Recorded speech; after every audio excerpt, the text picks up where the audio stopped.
Hello again, ladies and gentlemen. BTM bringing you a 3-on-3. I'm playing Sioux with a Iroquois and British teammate against a Russian, a Dutch, and a Portuguese on the map of Great Lakes. Great Lakes is a great map. I love this map. You basically start around a central lake. So you can control the lake in the middle of the water to get across, or you can travel along the two sides because it's like a donut pretty much. So bringing you a little bit of a different map, playing the Sioux. The general outline of my strategy for this game is to really utilize the Sioux's best advantage, which is their early game cavalry. So my hope and my goal is to get to the second age as fast as possible with 15 villagers and start spamming bow riders, which for the cost and the time you can get them are one of the best units in the early rushing game. So right away I just send everybody to food. The general strategy looks like this. You make 12 villagers, you send the 3 villager card first, and you age up as fast as possible. While you're aging, you send 4 villagers to gold, in order to get 150 gold, because you want to be able to, when you build your 2 corrals, to be able to summon up 2 bow riders as soon as possible, so they're in queue, you know what I mean? So that way, as you get more gold from your second shipment, which is 200 gold, you can then make more immediately, and hopefully you can have 8 or 10 coming out in your first batch. And bow riders are truly an excellent unit. So that's kind of the goal, the general outline of the strategy. I, in terms of town placement, am thrilled with where I'm at. I'm between them, and the reason why that's important is because I'm Sioux. I start with 200 population, which means I don't need to build houses, and I might build a market, but for the most part I'm not going to build any buildings. So because I don't need to build buildings, that just gives me a tremendous advantage, or a disadvantage in terms of being a defensive player. I don't build walls, I don't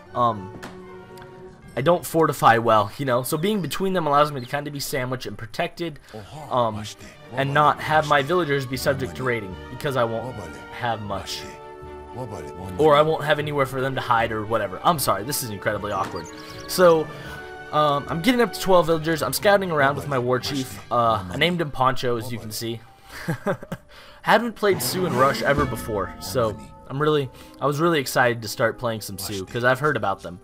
So I get my first shipment, which is 3 villagers, sending it right away. My goal is to get the herds coming back to me, and every villager goes on food, because the advantage of the Sioux is, you remember, you don't need any wood to build houses because you start with 200 population. So that actually is an advantage in terms of massing a cavalry army. You know, if I make 10 cavalry that are 2 population each, so that's 20 pops. So that means in addition to the cost of the cavalry and the resources that will take,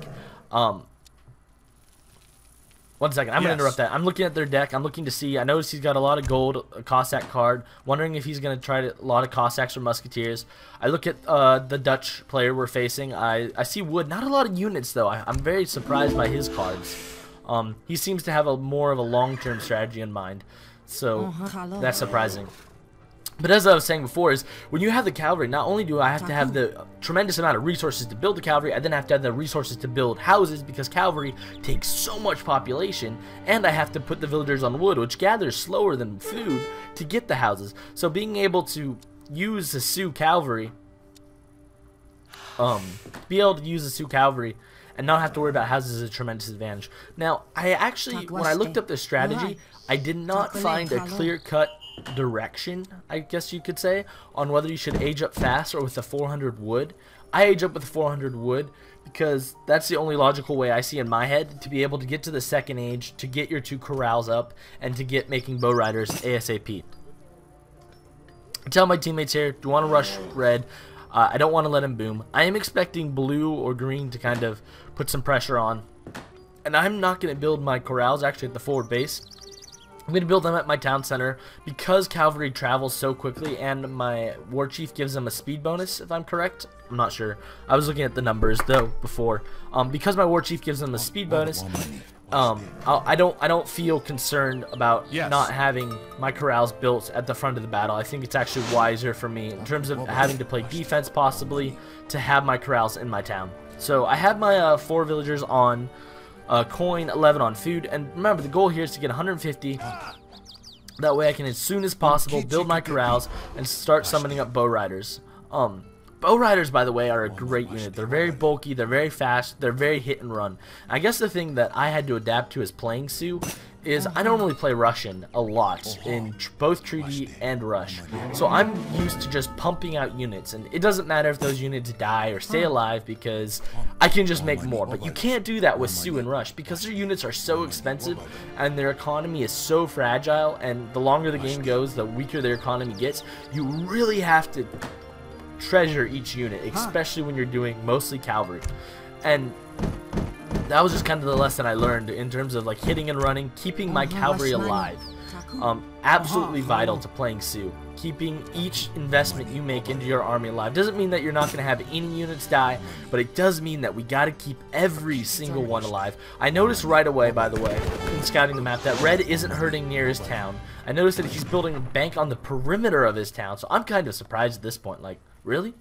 That's strange to me. I immediately start to build my 2 corrals, though. I have some problem managing villagers this game, by the way. You might have noticed the beginning of my game was a little bit sloppy. Not quite sure why. So I send people to keep building corrals. I have 700 gold coming. So now I have almost 1,000 gold total. I have 252 in literal gold, and then I have another X amount coming, 700 there. So not doing bad off there. This really frustrated me playing the game. Like, I was trying to get them to build the corral, but those 3 instead just stood by it and were idle, and I couldn't figure out why. Because there's resources to gather and an unbuilt building, and they didn't either. Very frustrating for me playing. But do you see what I mean by queuing up bow riders there?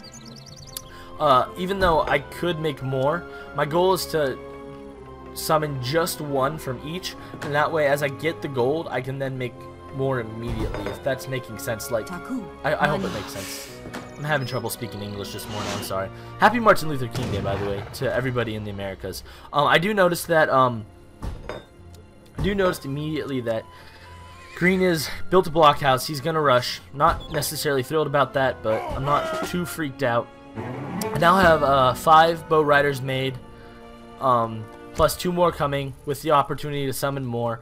I then send axe riders, and the reason why I send axe riders is because I'm expecting Green to either mass strelets or musketeers. It's the most logical choice. Bow riders do very, very well against musketeers. Axe riders do very, very well against strelets. Now the thing about the Sioux cavalry from an economic standpoint, because I played primarily treaty, so I always think the economy of the things, is the bow riders are very gold intensive, whereas the axe riders are very food intensive. I believe the axe riders cost 160 food each and like 30 gold, whereas the bow riders do not cost 160 food. I think they're like an 80-90 split or something similar to that. So Purple here's under a little bit of pressure. He's reacted well. He's built up some wall. He has a farm. I'm not a huge fan of building farms when there's herdables nearby, but I know that he gets Travois, so it makes sense why he did. Blue and green are both pressuring him, but I'm not stressed out about it.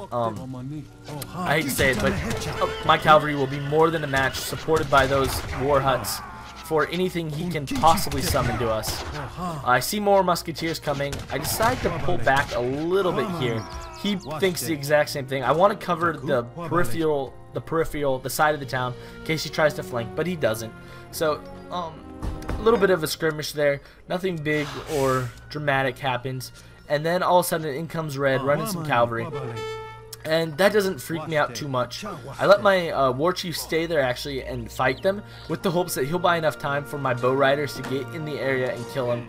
Bow riders decimate Hussar in the early game, which is one of the biggest reasons why I love playing as Sioux so much, because Hussar rushes have always been something I've hated, because sometimes it feels like even musketeers don't do a good job against stopping Hussar, but bow riders, just look at that, 2 dead, 2 badly injured. I immediately send all my villagers to the TC. I don't want to lose any of them. My economy tends to be fairly precarious. By the way, economically at this point, I'm looking to get 10 on gold, and then I'm just going to put everybody else as soon as possible onto food. I want to have enough of a gold input to keep... input to keep production of axe riders and bow riders, a healthy mix. but I want to max out on food. That's kind of my goal. So I keep doing that. I'm summoning my army, and the thing is, if you remember my previous video, I think match 16 maybe or 17, where I lost to the guy, right? And he had like 30 Cossacks. The thing is, the Sioux manage themselves very much in the same way. You mass your army, and cavalry unit by cavalry unit, your cavalry becomes bigger and bigger, and you want to keep them alive as soon as possible. I noticed though, when looking at Red to come to help, he's got skirmishers, and that's one thing that I do not want to face, since I'm mostly bow riders at this point in the game. I do not want to lose my bow riders to a foolish battle with skirmishers. I do send my next shipment, or my next 5 bow riders to Purple's Town. Blue is kind of a little bit of a threat there, so I don't really want to I don't want to leave him unassisted against a potential blue-green combined rush, but I do want to keep pressure on Red at the same time. So I do that. I run into his town, but he runs away, so I don't really want to go run and face the skirmishers. So instead, I'm going to do what Sioux do best. I'm going to raid. Raiding with Sioux is a lot of fun. It makes people very angry when you attack with Sioux and raid. They just hate it because, I mean, it's very hard to defend against. Their cavalry is slightly overpowered, so it's a very, very fun thing to do. I run into Green's town, just seeing if there's anything for me to destroy. I don't want to take down the town center. I don't necessarily have the best siege. And I send my cavalry to run straight back out of their town. My plan here, or my focus here, is to kind of let them lay back there for a bit, look through the fog of war for dead villagers, for dead animals, and to kill them. And so that's kind of what I'm going to do with these 14 bow riders and 4 axe riders. Kind of lurk around and cause some problems. I've killed a villager, killing another one, and that's good. I mean, that's 2 more villagers killed for him. Very, very pleased about that. So he's complaining about something. We didn't all speak the same language, by the way, so it made communication at some points a little bit difficult. I'm trying, by the way, to keep my villagers spread out, having a healthy balance. I have 15 on gold, which, I'll be honest, is probably more than I need, but I don't know. I wasn't doing the best job micromanaging my economy. It was my first game with Sioux. At least recorded. I did play one other game off camera that I'll tell you about later. So I keep going around here trying to see, and I see there that moose is dead. And so I circle back between the town because I want to kill his villagers and cut off their escape route. And look at this. This is great. That is like 8 villagers there, and all of them are going to be killed. So I just killed about a 5th or a 4th of his villager population in one great raid, and that is going to set him back dramatically in terms of economic prowess. I mean, when you lose that many villagers, it doesn't do you any favors. I realize at this point, though, I don't have a market, so I'm going to start working to get a market out and about. I keep massing cavalry in Purple's Town, mainly just because I expect them to do something there, to be honest. I'm really kind of surprised that they have kind of ignored Purple. I kind of attacked there, and then I realized, I don't want to get involved in that fight, so I run away. I lose a few cavalry, not thrilled about that, but I do have a much bigger cavalry mass waiting. And then I realize I have 14, or I at least watching this back narrating it, I see I have 14 idle villagers. I haven't noticed yet in game. That is awful that I have so many idle villagers. I'm guessing my entire mine is dead. Yep, okay, all those villagers are idle. I noticed then though, fortunately, but a little bit later than I should have. Red keeps a SAR rating, which I don't think was smart, by the way, because I have, every time they fought me, all they've seen me bring out against them actually is bow riders. So running Hussar into my town where I'm running around with bow riders did not strike me as the most profitable decision to make, because I feel like he wasted his Hussar there, because I'm able to kill several of them, and he runs through no real profitable gain, losing several Hussar. But also I have a speed bonus too, which allows me to really attack them, and then boom, in comes Green, going straight for my town center. So this is a little bit of a surprise here. I keep making more bow riders though, because when all else fails, make bow riders, right? And he starts burning down my town center, but he's ignoring my cavalry. He's allowing my cavalry just to take shots at him, which is kind of weird. So I'm just watching my cavalry shoot at him while he's trying to burn my town center. I'm kind of doing the math in my head, and I'm thinking it's almost like a graph here, right? He's attacking my town center, but the rate of damage he's doing is decreasing because I'm killing him. So my town center should be able to survive, hopefully. That was my math in my head, my instantaneous like, oh man, okay, will I make it? And I do. And that means he pretty much lost all those musketeers for no huge reason. In comes blue, though. I try to let purple know that they're coming to finish the job, even though I feel like I could handle them pretty resoundly. But my goal here, my primary goal is, great, my town center is still alive. He made a mistake. I plan to kill the last of the people there that I need to, and then I'm going to go help purple deal with blue's army. So that's what happens. My next card, by the way, my next two cards actually are both Buffalo. And the reason why Buffalo is actually an amazing card for the Sioux in terms of their deck is because they don't farm well. You can send, in those two shipments, 24 Buffalo, which are 500 food apiece, I believe, unless I'm mistaken, which I don't think I am. But, so that's, yeah, 500 food apiece, 24. Do the math. That's a ton of food appearing in herdables right by your town center. It's a very good middle colonial shipment that really will allow you to kind of keep your economy up at the rate you would like it to be. Blue, since then, though, has not left his town center to hunt, which I do not blame him in the slightest. Oh wait, he has. Okay, I forgot about that. And I managed to grab a few more, so I think I've killed 8 or 9 outside of his town center. Now 10, 11, 12. I mean, this is not good for him. This is the importance, by the way, ladies and gentlemen, of herding it back to yourself. You do not want to leave your people vulnerable, because if you're playing somebody who's a raider or who's playing a civilization that likes to raid, it's not a good you're putting yourself at risk. Now I do actually end up doing exactly what I just said not to there at the south of our town, you may notice, with those villagers. However, but because yellow has that massive forward base just down the road from me, I feel safe there herding. I also have a lot of herding in my actual town center, so I'm not worried. Yellow, I think, wants me to attack. I send him a smiley face like, great, you're doing good, buddy. Keep up villager production. Haven't built a market yet, though, if I'm not mistaken. So, really, I really should learn how to actually build and properly utilize a market. I do send all my cavalry, though, into one. I'm starting to mass my forces a little bit. Now I have 33 bow riders. And I, for the most part, have not lost all that many men. I mean, and that's a good thing. He kills off some of my villagers right by my town center, which really surprised me. They've kept some pretty good pressure on me this game. Actually, I'm second in the game in score too, which is kind of amusing to me because I'm playing Sioux. They're not necessarily the greatest ever, but I'm gonna take out their town center here, I think, or their trade post, maybe. No. Okay, I'm gonna run by them. I'm gonna ignore their trade post. I think my goal here is to keep raiding and doing what I'm doing. And he starts coming to my walls and attacking. Fortunately, I do have some bow riders on the way, and yellow has sent some longbowmen. Yellow played great this game, by the way. Very good teammate. He just played really well, and that was really cool. It's always good to have a teammate that plays really well, you know, because then it becomes this great team effort of everybody, you know.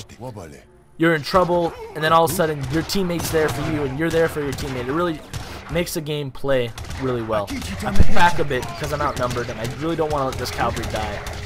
But I'm also aware that my cavalry is the only thing standing between me and those buffalo, and the people gathering from those buffalo. So my hope is to kind of lure them a little bit more towards the barracks. That way my people my villagers there do not die. Again, running out of natural resources, having to push it, not near my town center, but they're more focused on raiding my town center than the area by yellow, so it shouldn't be the end of the world. I do have that massive cav army still soaking around, looking for dead animals in the fog of war. I see one right there, so I'm going to hopefully go and take advantage of it. I don't even look back at my town center, by the way, about that attack, mainly because I feel like it's under control. And let's see if we can get some more people. Yes, let us eat more people. So, I keep utilizing the fact that I have a massive roaming cavalry around the map.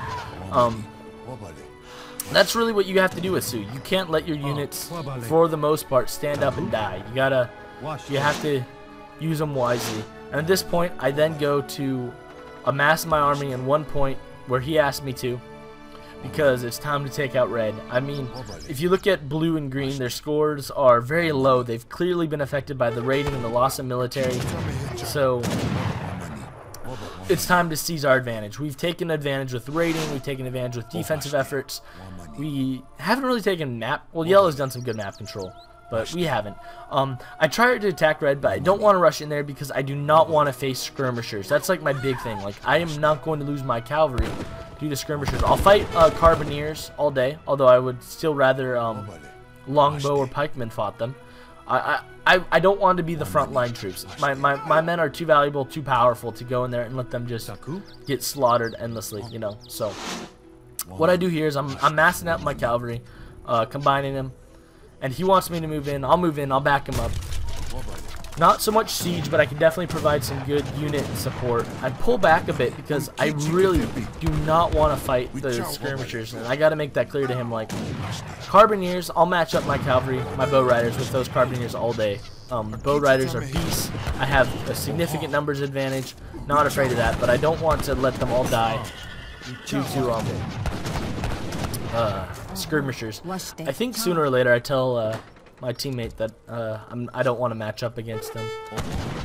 Let's see. But at this point, we're doing exactly what we should have. We've decimated them militarily. Now we're going after the strongest guy left, really putting pressure on them. So, not the end of the world at all. Good game. You may notice at the top of the mini-map, though, top right, there's blue doing something up there. I did not notice that in-game till later. I asked them to pull back, though, by the way. The reason I did that is because most of my cavalry at this point is pretty beat up, and I can't replace it that easily, if at all. So what I really want to do, and neither of us had siege units, you know what I mean? So we weren't taking down buildings. We were really kind of just killing units. So I wanted to pull back. I want to get a healer from a fire pit, but I couldn't figure out where to get a healer for a bit. I was thinking about it. So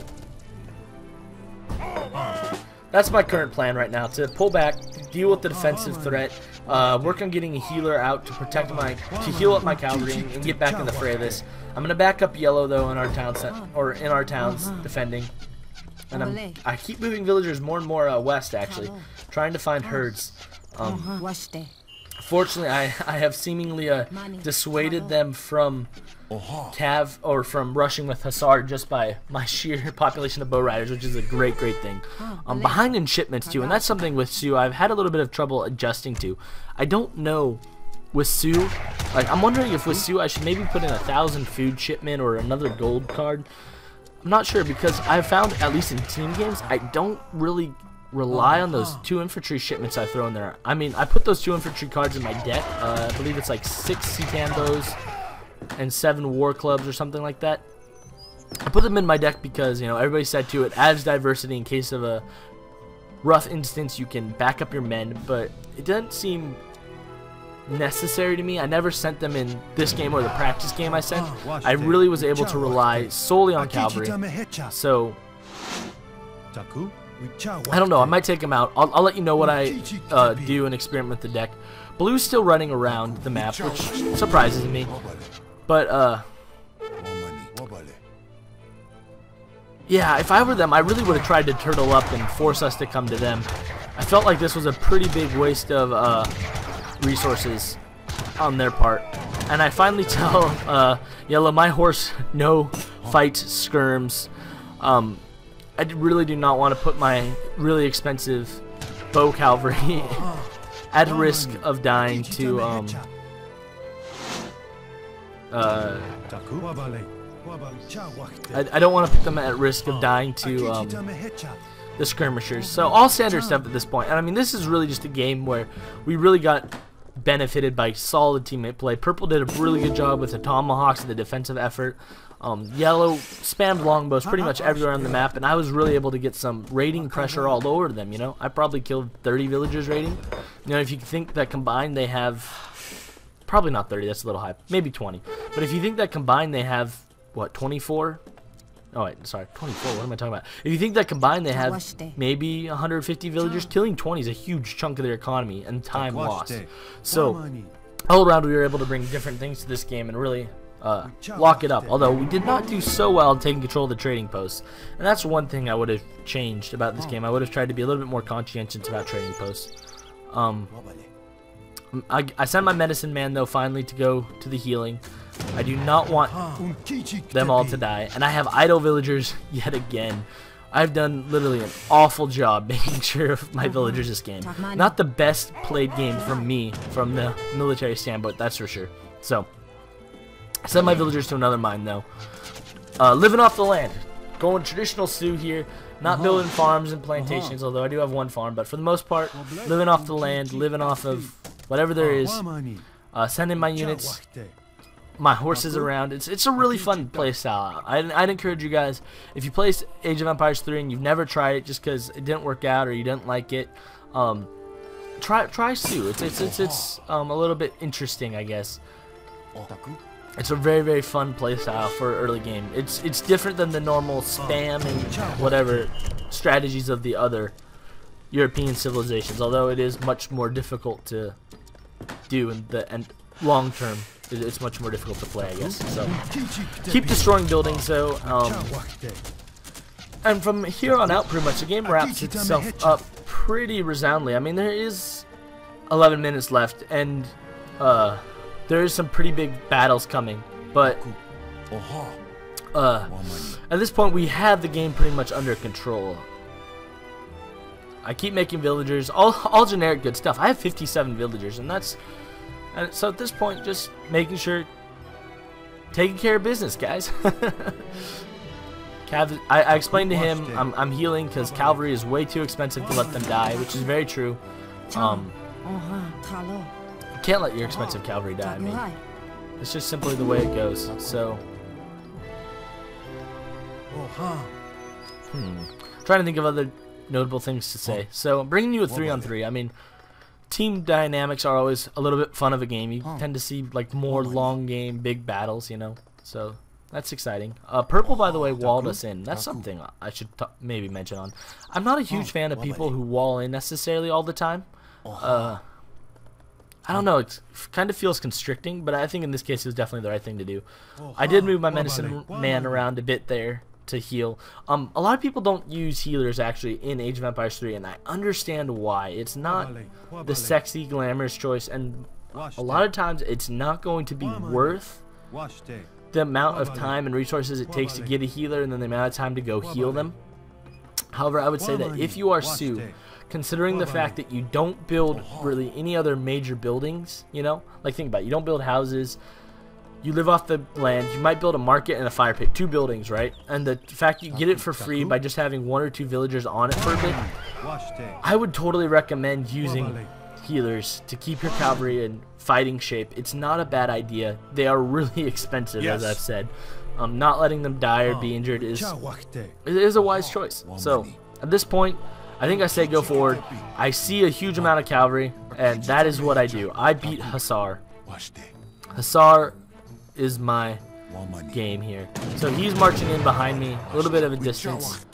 And I just stay and fight because he only has like 8 skirmishes, and I realize at this point that's not enough to be afraid of. I don't need to run away. I can survive. He does kill a few of my cav, which really disappoints me because I hate losing cav, especially when you know how much it costs and how hard you have making it. Like, you just can't keep a flow of them, you know. But all I have to say, manages to go well. We keep rooting him, and there's a cannon. Did I kill the cannon? I see the cannon. I do kill a cannon in this match. Generally, yeah. What's going on? Why was I pulling back? I don't know why I was pulling. There I say, hey, wait, no, there's a cannon. I don't know why I ever ran back. We have this so solidly in our hand. I don't know what I was thinking. Interesting. Alright. I go out to take out their trading post, though. I want to hopefully take advantage of them. And Red at this point quits. And the game still goes on for a little bit longer, so don't be disappointed, guys. Red is definitely out at this point, so it was a good game. I mean, teamwork, managed to hold off some raids, keep cavalry alive. A lot of fun stuff. Sorry if the commentary dragged, by the way. Like I said, tired, early morning. I could definitely do a better job here. I'm going to have to make sure I do that. And watch what green does here, though, by the way. Very, very interesting. It's GG pretty much at this point. I type in GG. Want to be respectful. That's a huge pet peeve I have, by the way. Respect, you know, it's just a game, guys. We play it for fun. Let's not be jerks about it, you know. But you'll see what we do. So we say GG publicly, very kindly. You know, it's just the right, humane thing to do. Humane? Maybe humane's not the right word, but it's a kind thing to do. So, keep attacking him. I keep making villagers, even though the game at this point is over. But watch what green does. It's got to be coming up soon. We're sieging his town centers, and watch this. He destroys them. Look at that. He destroyed every building he had, killed every person he had, because he didn't want us to kill them.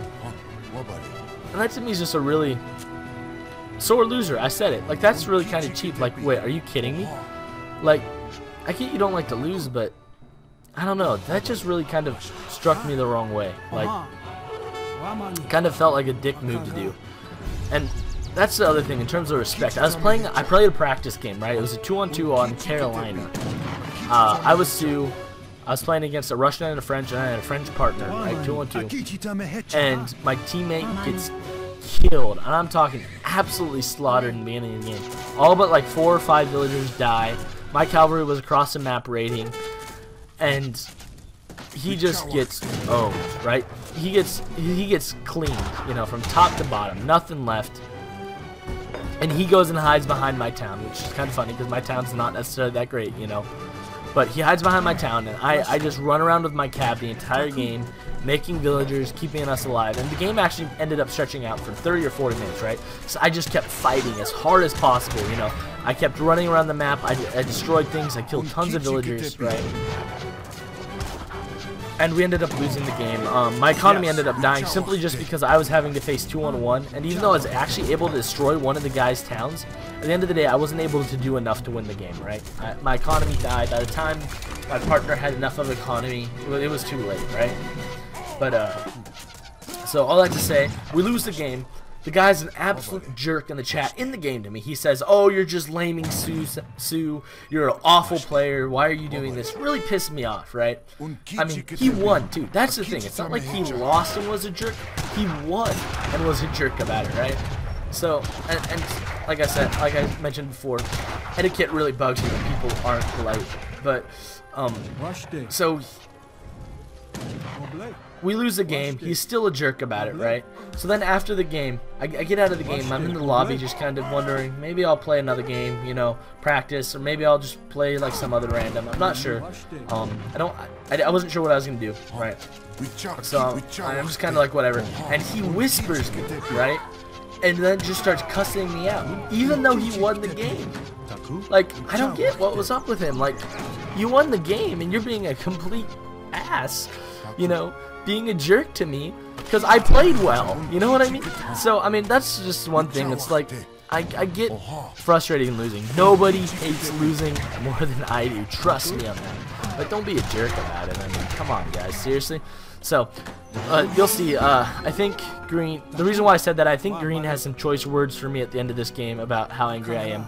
And I start to build a dock because I think we have to hunt them down. We have to hunt down, yeah, on the ocean. I was worried about having to hunt them down on the ocean, but then I noticed Green's out, and he was the one with the Navy, so I figure it's not the end of the world. Blue resigns, and then that's game. So, GG. Yellow says LOL. I don't know why he was laughing. Maybe because they didn't quit or something. I'm not sure. But, I really enjoyed that game. I had fun. And it was just a good game. I mean, it's fun to play New Civilization and a challenge and succeed, you know? I mean, I thoroughly enjoyed it. So, and I also enjoyed playing on the Great Lakes, because most people play on, like, the same 2 maps. They play on Great Plains or Deccan. Playing on a new map, it was great. This guy's a little bit mad because he lost, and I get that. And I tell him, you win, you lose. LOL. A blessed wall. I couldn't quite figure out what was going on. I mentioned I got him with rating. I didn't want to be a jerk, but I kind of wanted to point it out because he was really pissed off. It was... What did I say? Oh, he's like, you are so smart. I can see how that sucked. I didn't want to be a jerk, but I was kind of like, you know... I apologized, say, sorry mate, it was fun. And he said, you well did nothing. So I don't know. Maybe I did nothing well, but I mean, I probably shouldn't have mentioned that I got him with a rating, but at the same time, it's like, don't be a sore loser. It's just a game. So anyway, thanks for watching. Let's take a look at the post game, which is really interesting here. I had the most units killed, even though I didn't have the biggest army, which for me is a huge change. I usually spam lots of units and don't kill much, so this was great. I was thrilled to see that. Resource-wise, I was actually number 2 in the game with total amount of resources, even though I was Sioux. So that really kind of surprised me. Like, I was really surprised that I had so much resources, but that comes down to not having to gather wood. It's a huge advantage. You look at the amount spent on units, so I was second in the amount spent on units. That should tell you like how expensive it is to be Sioux. So even though I had one of the smaller armies and I killed the most, it was very, very expensive to do it. I encourage purple there, by the way, in the chat if you're watching it, because it's still going. I look back here to check on my amount per unit. It's 26,000. I mean, that's up there with green and yellow, who spent 25 and 27 respectively. So a lot of money went into that, but that's why I kept them alive. I looked at military unit count, and that's a huge advantage, not having to build houses. I then checked resources gathered. I was really surprised to see myself up there, but that must have meant I kept making villagers where other people didn't. So let's see. I'm looking for it in game. I was kind of tired at this point, trying to think about what to look at, and yeah, I just kept making villagers, and that's what it comes down to. Make villagers, fight smart, win. So thanks for watching so much, guys. I'm really humbled and grateful for you guys watching. I hope you guys enjoyed it. Please leave a like, a comment, and subscribe. Leave a request. It's a joy to be able to play. It's a joy to be able to strategize for you guys. I'll catch you all later. Thanks.